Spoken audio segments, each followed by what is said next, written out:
Bienvenue à tous pour cette nouvelle édition de Décryptage. Aujourd'hui, nous recevons M. Albert Pahimi Padaké, ancien Premier ministre du Tchad et acteur majeur de la scène politique tchadienne. Il partage son analyse sur la transition politique, la sécurité régionale, le développement économique et les opportunités offertes par la coopération Sud-Sud dans le Sahel et en Afrique centrale. M. Albert Pahimi Padaké, bienvenue chez Africa 24. La transition politique au Tchad continue d'alimenter les débats nationaux. Comment évaluez-vous les progrès réalisés jusqu'ici et quelle étape reste indispensable pour garantir un processus démocratique crédible et inclusif? D'abord, je dirais que dans un monde en fracture où les polarisations se font de plus en plus remarquables, où le multilatéralisme est en recul, les nationalismes prennent le dessus à l'image de l'Amérique de Trump, où l'unilatéralisme prend de la force. Les médias deviennent ici, à Tanger, une plateforme d'échange absolument nécessaire entre les pays du Sud. Maintenant, il faut s'entendre sur le concept. L'Afrique est un continent avec ses limites, mais le Sud global est une notion abstraite, sans délimitation géographique.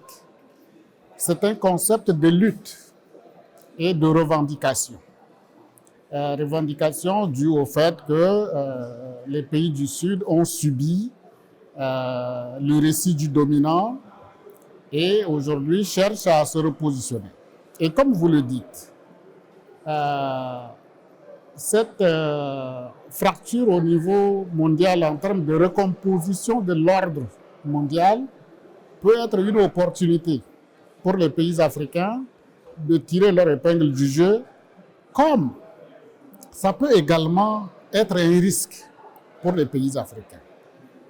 Opportunité parce que les possibilités de partenariat se multiplient. Il n'y a plus de précaré et donc l'Afrique peut négocier son développement avec toutes les possibilités qui s'offrent dans le monde. C'est une opportunité. Mais attention, le refus de l'hégémonie occidentale subie par le Sud peut nous amener facilement à un repositionnement géopolitique. Or, un repositionnement géopolitique vers la Russie, vers la Chine ou vers la Turquie va entraîner automatiquement un changement de tutelle. Or, ce que l'Afrique veut aujourd'hui, ce n'est pas un changement de tutelle. C'est une libération, une indépendance, une souveraineté et s'assumer. Le Tchad fait face à des contraintes économiques structurelles, mais dispose aussi d'un potentiel important dans l'agriculture, l'énergie et les infrastructures. Quelles réformes vous semblent les plus urgentes pour favoriser une diversification durable de l'économie et un meilleur développement social? Pour le Tchad, madame, les choses sont simples. Vous avez raison. Nous avons des terres arables les plus immenses peut-être de la sous-région. Si j'ai bonne mémoire, près de 34 millions d'hectares de terres arables. Nous avons plus de 130 millions de têtes de bétail. Mais l'éleveur est pauvre. Ce qu'il faut faire, c'est de créer des chaînes de valeur sur les filières d'agriculture et d'élevage.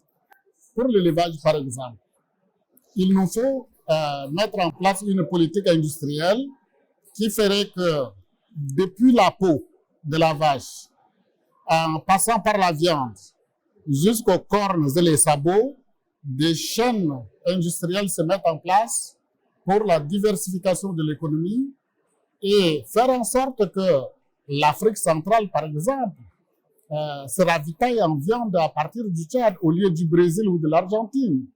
Et que les peaux de vache permettent la fabrication de cuirs, des sacs, des ceintures, des chaussures, ce qui permettrait aux jeunes Tchadiens de ne pas avoir de problème d'emploi.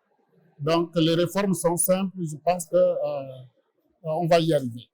Ayant exercé des responsabilités de premier plan pendant des périodes de turbulence, quelles leçons les gouvernements africains devraient-ils tirer en matière de gouvernance, de cohésion sociale et de gestion des crises? Mais vous savez que les pays africains en général et ceux du Sahel en particulier sont pas des acteurs du réchauffement climatique, mais des victimes. Vous voyez les sécheresses qui se développent dans le Sahel, la pluviométrie qui vient de façon désordonnée avec une telle violence que les inondations emportent des champs et habitations. Ces pays sont donc véritablement des victimes. Dans un contexte où les négationnistes sur la question environnementale se font de plus en plus entendre, alors que ces pays n'ont pas de ressources de développer leur propre résilience. Ils ont besoin qu'il y ait un fonds vert robuste qui permette de compenser leurs pertes de toutes les façons. Et comme je le disais, ils ne sont pas à l'origine du réchauffement climatique, n'en sont que victimes. Mais ceux qui, par leur industrie et autres, provoquent, refusent de payer la contrepartie aux victimes que sont les pays africains et ceux du Sahel. Ça devient extrêmement difficile pour eux, mais en même temps, il faut que ces pays utilisent les connaissances traditionnelles également pour désamorcer, ralentir un peu l'impact de ce changement climatique, en même temps que le niveau international doit absolument, ce n'est pas de l'aumône, mais c'est un droit, c'est un devoir pour ces puissances de dégager des ressources pour compenser les difficultés que ces pays victimes traversent. Avec le changement climatique qui accentue les déplacements d'insécurité alimentaire et les tensions intercommunautaires, quelles politiques concrètes les pays du Sahel central devraient-ils prioriser pour renforcer leur résilience et protéger les populations vulnérables? Je suis certes personnalité politique au Tchad, sénateur, ancien Premier ministre, mais je ne suis pas représentant officiel du Tchad. Je porte donc le message qui me semble être juste pour le continent de façon générale d'abord. En ce qui concerne le Sahel, comme vous l'avez si bien mentionné, le Sahel est aujourd'hui la grosse plaie de notre continent en termes de menaces sécuritaires et de terrorisme, mais aussi du grand banditisme. Vous avez un certain nombre d'États qui n'existent plus que de nom parce qu'infestés par le phénomène d'insécurité. Ce phénomène d'insécurité amène une autre difficulté pour ces pays, c'est la gouvernance politique axée essentiellement sur des questions sécuritaires au détriment des préoccupations de développement. Et donc, si l'Afrique veut se relever, il faut prioritairement que, de façon unanime, l'Afrique comprenne que cette plaie qui se gangrène au Sahel peut contaminer l'ensemble du continent.